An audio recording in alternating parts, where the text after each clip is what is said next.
Hello and welcome to our session about Userspace Live Patching. I'm Libor Pechacek, and together with my colleague Giuliano Belinassi, we are going to guide you through the technology basics. Today we've got on the agenda a high-level overview of the Userspace Live Patching, its integration with the SUSE Linux Enterprise products.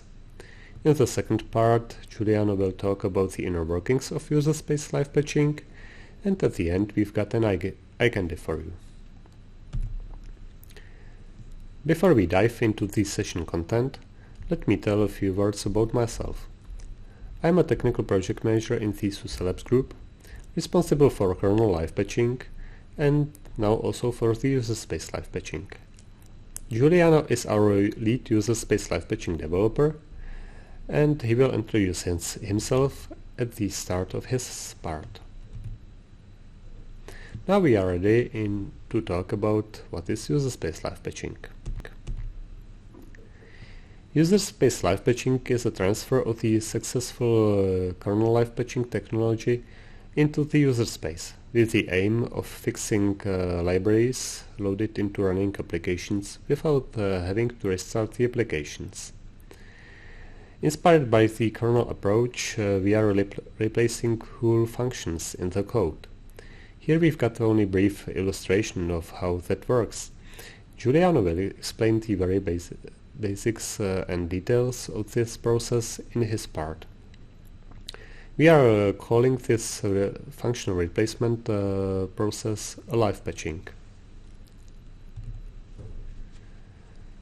Live patching is meant to facilitate compliance in data centers, compliance with the internal and external regulations, as well as incident response.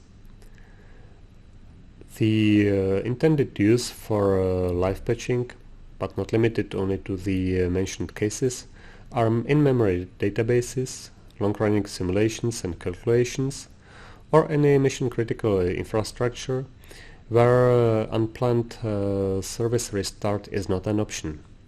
Userspace Live Patching helps in these cases by fixing the worst problems without having to restart the running processes.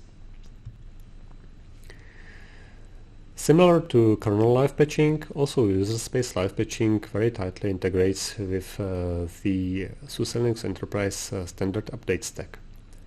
Live patches are shipped in standard RPM packages and distributed through the live patching update channels. There is no need to trigger live patching separately, because it's done as part of the system update. However, in contrast with the kernel case, individual applications and processes need to be enabled for live patching, giving the end user possibility to decide which processes on the system will be live patchable and which won't be. Also, unlike the kernel case, we are not keeping the old and broken libraries around in the system. We are always replacing it with the newest fixed libraries, so that new processes are started only with the fixed code, and there is no risk that there will be vulnerable processes left in the system. Here we see an example update session with the zipper tool. At the top we can see that there are two processes started with the libpulp library, which is required for live patching, in the memory. Below the three dots we can see a standard zipper command to update the OpenSSL live patches package. As you can see, the process goes pretty smooth, and at the bottom there is an additional output in blue color from the live patching infrastructure telling us that there were live patchable processes on the system, and some of them used a vulnerable library, and the live patching infrastructure applied a fix for a CVE on them. Here it's my closing slide highlighting the core characteristics of the Userspace Live Patching product. The first thing is that Userspace Live Patching is shipped as part of the existing kernel Live Patching extension from 4.15 SP4. Therefore, it comes at no extra charge. At the same time, the same qualification criteria apply also for the Userspace Live Patches, like they are applying to kernel Live Patching. That means SUSE is bound to fix security vulnerabilities with score exceeding 7 on the SUSE CVSS version 3 scale. Also, the libraries or individual library updates are supported for 12 months from their release, which is giving the end users the possibility to run a process uninterrupted for almost 12 months. We are shipping fixes for glibc and OpenSSL packages for now, and only on x86-64 architecture. More libraries and architectures can be added to the product going forward. And the last remark, the real content comes in the maintenance phase of the product life cycle. That means during the time of product release, there is only the live patching infrastructure in place, and the real live patches will come over time. And that is all I wanted to say you in my part. Now I'm handing over to Giuliano for an in-depth description of Userspace Live Patching. Thank you. Thank you, Libor. Hi, my name is Giuliano and I'm working on the Userspace Live Patching technology. On this part of the presentation, I will talk about two topics: how to create live patches to libraries and how to push live patches to SUSE Linux Enterprise. First, I will talk about how to create live patches, and for that we have to discuss the key idea behind them, which is how we actually do live patch things. For that, assume that we have two functions, f and g, and we want to patch function f with a new function g. That means whatever we call f in the code, we actually call g. So the way we do that is the following. We instruct the compiler to generate a small skip instruction at the beginning of f, so that when we want to patch f, we can simply replace that instruction with jump to g. That way, when f is called, since the first instruction of f is redirect to g, it will call g automatically. The following chart illustrates the patching process. In the first state, we have already loaded the live patch in memory, but we did not apply it yet to the old function f. You can see that first instruction of f is skipped to next instruction, but when you apply the patch, we replace that skip with a jump to g, which is shown in the second state. That way, whenever f is called, the first thing it will do is call g instead. Hence, our target is to create the new function g, which will replace the old function f. And we also need to pack everything in a way that the live patching infrastructure knows what to do. And for that, it's necessary to write the new function's code and its name or location in memory, the name of the location of the old function, and then compile everything into a single shared object file. But what those things looks like? Here is an example. Let's say we want to patch the function SHA-1 from OpenSSL with SHA-1 new, which disables the hash decalculation. We first write the code of SHA-1 new function, then we write a description file which specifies three things. 1. The shared object file which contains the compiled SHA-1 new function. 2. the target's library, which contains the function that we want to replace, and 3, the old function name and the name of the function that will replace it. Then we compile the SHA-1 new code into a shared object, and we pack the description file using the ULP packer tool. In the end, we have a shared object file, which is also a live patch. And with this file, we can use it to live patch a program. But how we can apply a live patch to a program? First, we must ensure that this program was launched by using the LD preload pointing to the libpoop.sco file. Then we can apply the live patch using the ULP trigger tool. We can also use this tool to remove a live patch, but we talk about it later on a demo that is included on this presentation. Okay, so I will now talk about pushing live patches to SUSE Linux Enterprise. And we do that by using RPM packages.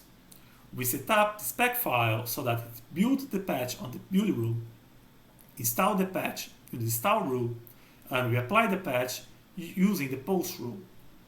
As a consequence, when a live patch RPM package is installed, all live patches in the package are applied to our process that has libpoop loaded.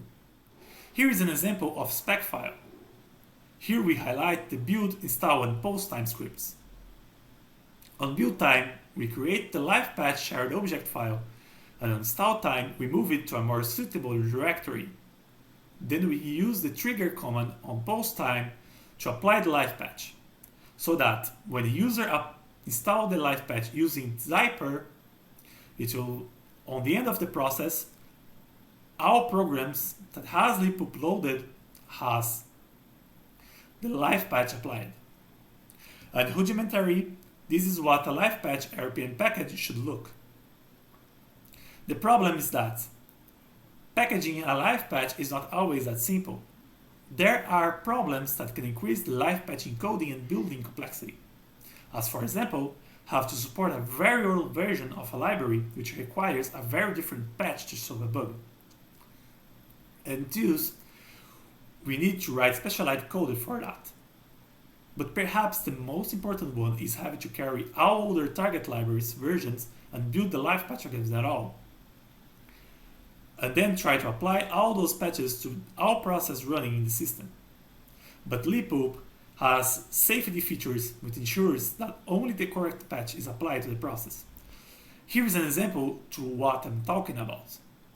We have several OpenSSL libraries that are affected to a particular security vulnerability, and we have to build a live patch against them all.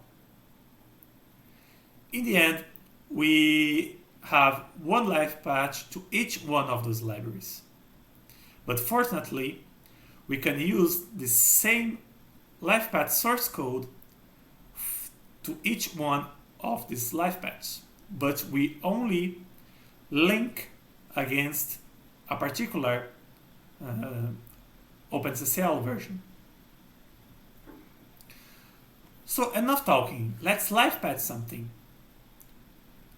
And now I will present a demo which will live patch a computer game. We choose to live patch a game because you can see the changes on the screen as soon as the live patch are applied. I hope you enjoy this demo.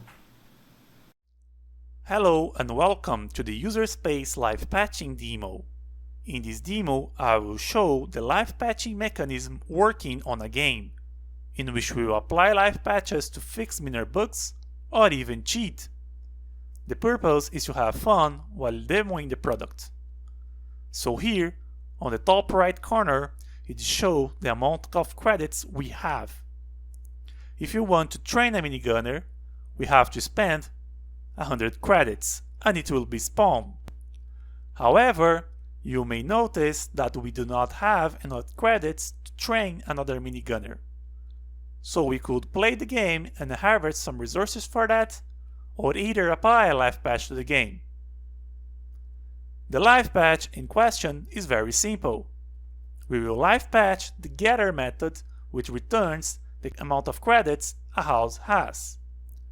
If we open the live patch code, you can see that we replace the method that reports the current amount of money with another one that always reports that we have 1,000 credits in bank. So after we build the live patch, it can be applied with the ULP tool by specifying ULP trigger -p, the name of the process, which in this case is vanilla td, and the live patch in question, which is infmoney livepatch1.so. If we hit enter, we can see that the live patch was successfully applied, and now we have 1,000 credits in our bank account, and therefore we can train more minigunners. Now, the ULP engine also allows us to remove a live patch, and it can be done using the ULP tool, which is basically the same command, but adding --revert. And as you can see, when we remove the live patch, the sheet is also gone. So, this was a funny patch which makes sense for a game cheat. But how about a patch that actually fixes a bug in this game? Well, see this help box here? Notice that when we move the cursor away, it's not correctly erased from the screen. It is only correctly erased if we close and open the sidebar. We can fix this with a live patch. We can apply this live patch in the same way we did with the previous patch by using the ULP tool. Just pass the process name and the live patch file and we are all set. Now, with the patch applied, you can now see that the glitched help box is now gone.